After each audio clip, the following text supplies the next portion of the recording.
You just said you don't know if it's external or internal. And my question would be, what's the difference?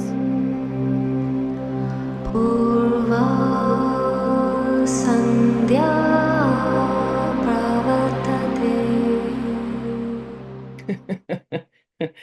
And this is important. This is really important. So I'm really glad that you said that because I probably wouldn't have gotten here without that prompt. Is it external or is it internal? And what's the difference? The question, when the question comes from there, that's a wonderful indicator that we're stuck here. Because when we're not stuck here, we see that the internal and the external are the same exact thing. And remember, whatever we're holding internally that is outside of our conscious awareness and buried in the unconscious, that has to emerge so that we can interface with it, because we're refusing to interface with it from within. So it has to show up, and it shows up as your external reality. Whatever has been buried and that I refuse to not only acknowledge, but to release into the light of my own awareness now shows up as my external world. And it's ugly and it's hard. And it's giving me the grace of the opportunity to recognize it as an aspect of my own consciousness. But instead of seeing it as me, because it feels challenging and difficult, I push on it because I don't want to be there. I don't want to have to deal with it. And then as I push on it, then the resistance just grows, and it just reinforces the whole pattern that there's a me and a you, that there's a me and a something outside of me, whatever we want to call that. So it's just it's a self-perpetuating thing, and it just is constantly reinforcing itself as we do this.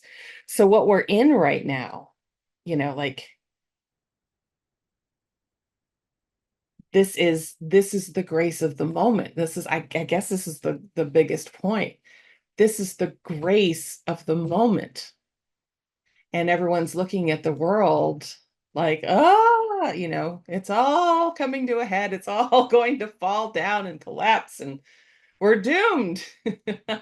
And people like me are sitting back going, no, this is the opportunity of a lifetime, of lifetimes. You've never had an opportunity like this. I mean, we literally, think of it this way, if I got to make it as simple as I can. We've been given since day one of the fall, every individuation that's gotten trapped in this system, every single one of them, for however many lifetimes they've spent, has been given opportunity after opportunity after opportunity to walk themselves out. And those opportunities come every single time you get challenged. Every time, every one of them is the opportunity. It is the gift.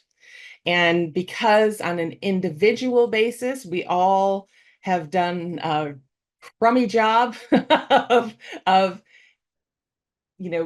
seeing into it and seeing through it, we've held it like this. And because of that, it's just been more and more reinforced and more and more reinforced.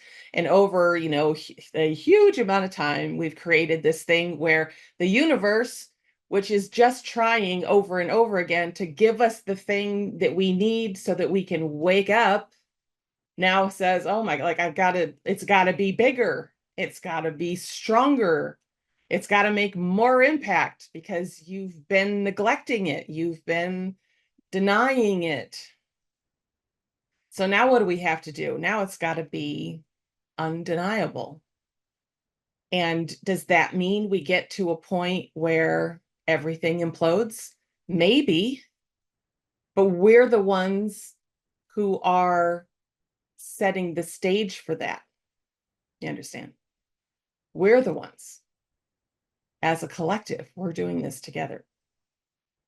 And the beautiful thing is that while we see all this destruction around the world, obviously all of these energies are chaotic and crazy and everything is playing out. But what we don't see so much is we don't see how many people just like you are striving like every day to just stay in your heart against all odds, literally, like, and what looks like against all odds, because it seems like everything is just fighting at you, as Pete spoke to beautifully. You're getting kind of pummeled with this energy over and over and over, and it's hard to hold your center in that. Yes, it certainly is. It certainly is. But if enough of us on the planet can wake up, it'll be enough to tip the scales. And the experiment isn't over yet. It may look like it's really heading south, and I don't disagree with that. It absolutely looks like it, and we're witnessing it. But that doesn't mean that it's over. And it doesn't mean that at the end of that thing, whatever that thing is, and however that thing has to play out, remember, it has to play out the way it's playing out, or it wouldn't be. So it doesn't mean that at the end of that, we don't come out of it in a completely different space. So don't buy into don't let anybody scare you. Sutta